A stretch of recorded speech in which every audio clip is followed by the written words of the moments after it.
Welcome back to the news show, where earthquakes hit twice in New Jersey and locals are begging one man, "Sir, please get off the trampoline." Yesterday, President Trump joked that he's ready to install nuclear missiles on the White House roof. And honestly, why not? That roof already survived 4 years of political nuclear waste. Might as well add the real thing. Meanwhile, some guy just dropped $10 million on an original 1,984 Birkin bag. Yup, 10 million. He now holds the record for spending the most money ever on something that smells like 1,982nd gum and regret.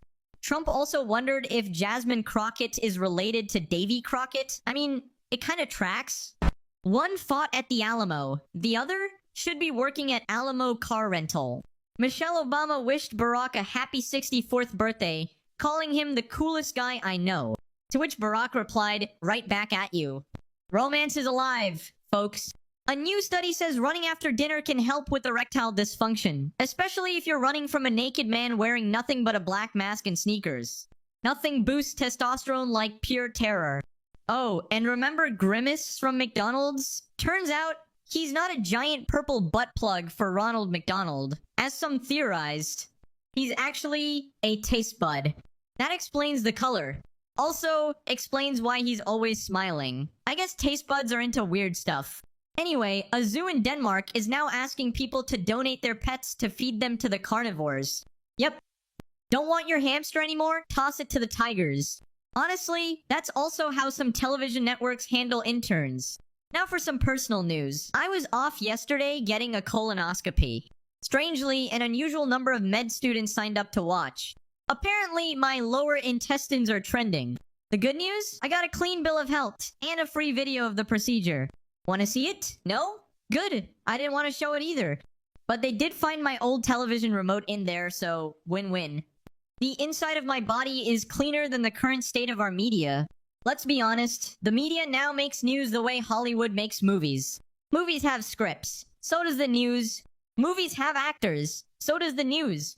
Movies use CGI to make dinosaurs look real. The media uses drama to make politicians look human.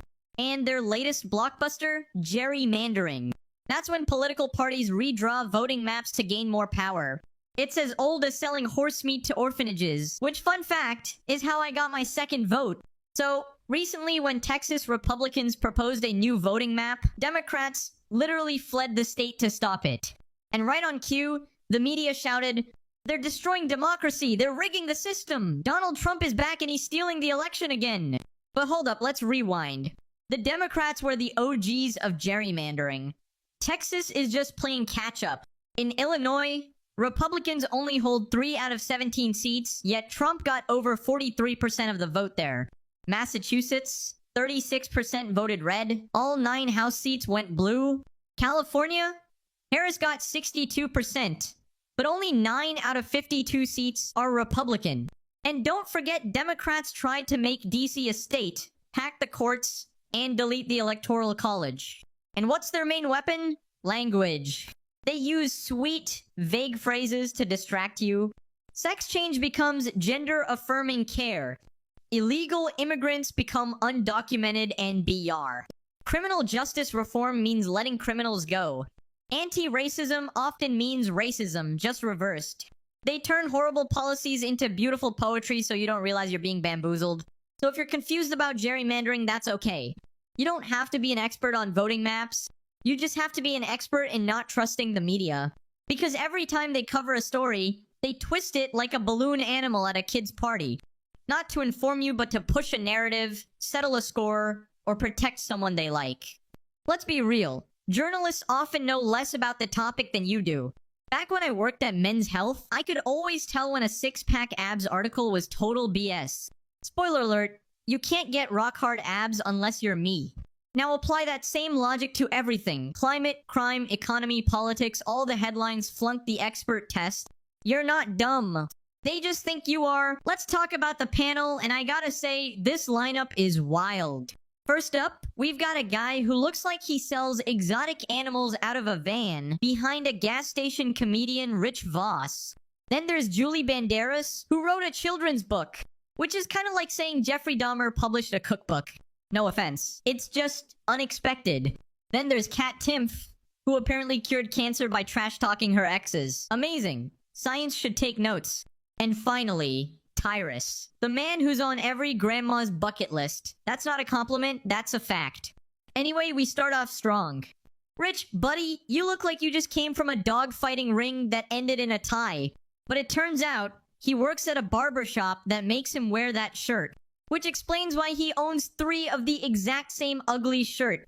Hey, at least he's consistent, just like his wife. Same one every day. Now, back to our topic, gerrymandering. Rich proudly admits he knows absolutely nothing about it, which makes him equally qualified to run for Congress, if you think about it. But what did he think of my opening monologue? Apparently, those were some of the best jokes he's ever heard me do, which is high praise from a guy who sells cigars and incense out of his trunk. Then we swing over to Julie, who reminds us that respect is missing in America.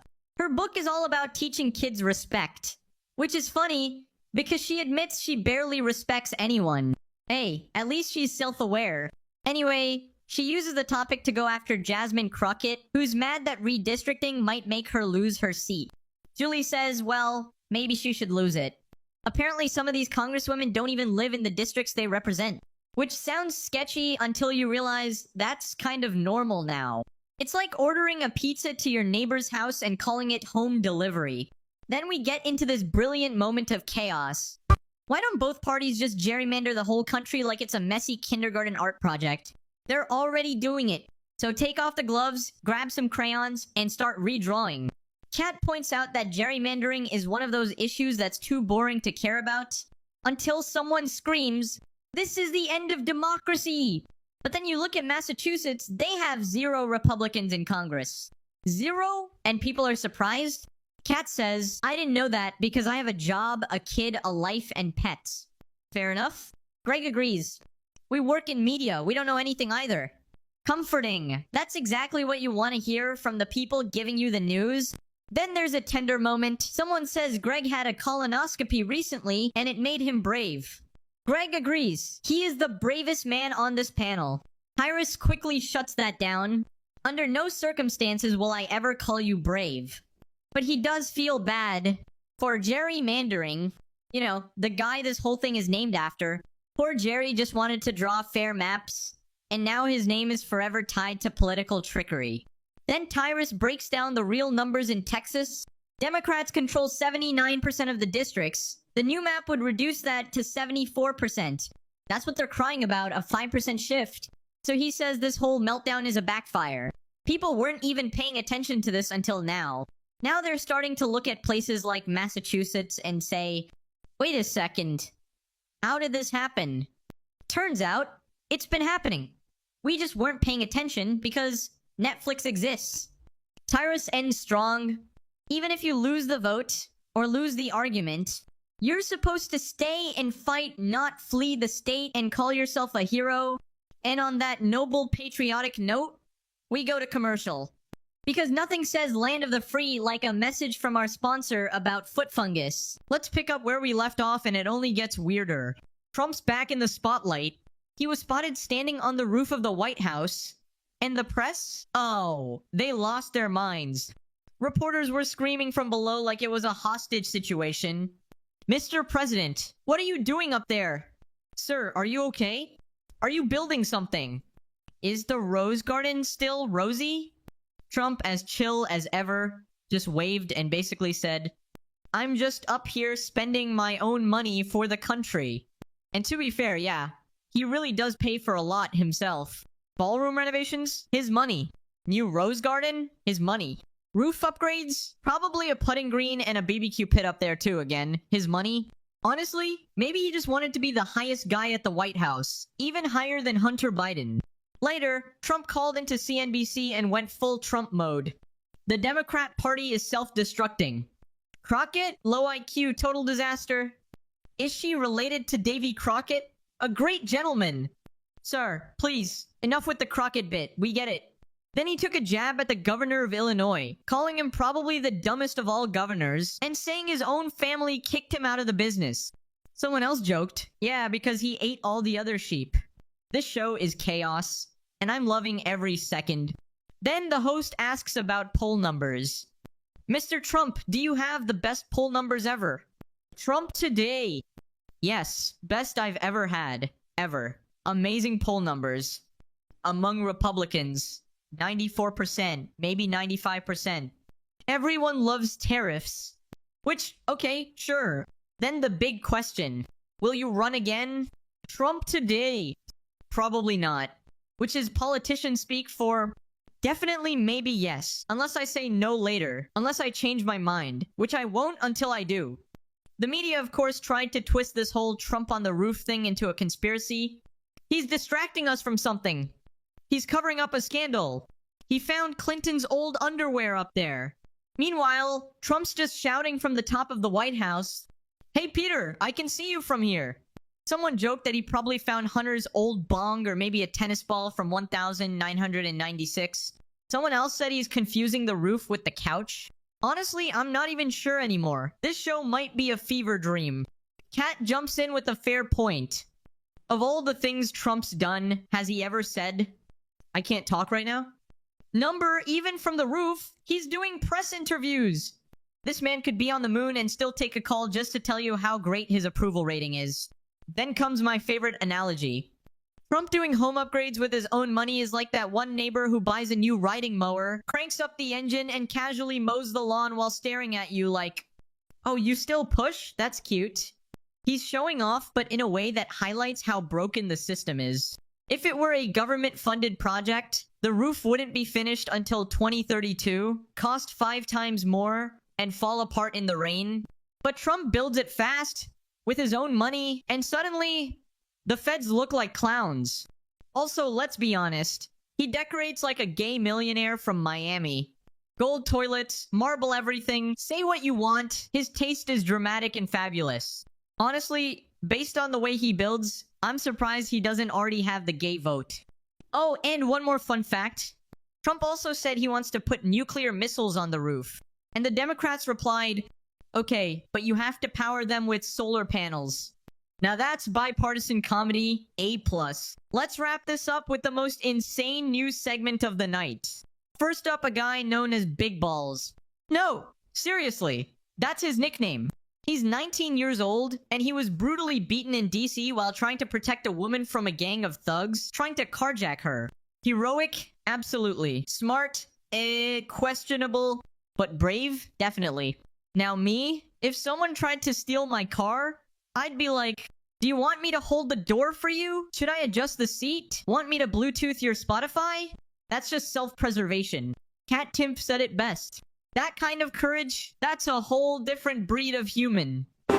Most people would run. He stayed and fought, and got his face stomped in for it. But if you asked him whether he'd do it again, he'd probably say, "Yeah, I'd just duck next time." Tyrus jumps in with something powerful. Being a man today means being told to sit down and shut up. But when men don't stand up, women are the ones who suffer, because when bad men attack, only good men can stop them. He goes full gladiator with this speech, saying, "A soldier dies once, a coward dies a million deaths." And this young man should not be called Big Balls like it's a meme. He should be called by name, remembered, honored. Everyone on set just kind of paused. Because dang, the man dropped the mic. Then someone tried to follow that up with, "Well, I saved a kitten from a bush the other day." Look, man, you tried. And of course they joked that he got a scratch saving the kitten. And now he needs to touch up his tattoo because the color's faded? Now let's talk consequences. Julie Banderas said that 10 kids who beat up that hero, they're juveniles, but they should be treated as adults. This country's too soft on repeat offenders. They know they'll get out and come back. If you're old enough to jump someone and leave him half dead, you're old enough for real punishment. Solid point. And honestly, a lot of people agree. Now, you think that was wild? Let's crank it up a notch. A zoo in Denmark has asked people to donate their unwanted pets to feed to zoo animals. That's right. Hey, don't want your guinea pig anymore? Cool. Our lion's hungry. And don't worry, they'll euthanize the animals first, because that makes it better. Somehow. This turned into the weirdest therapy session ever.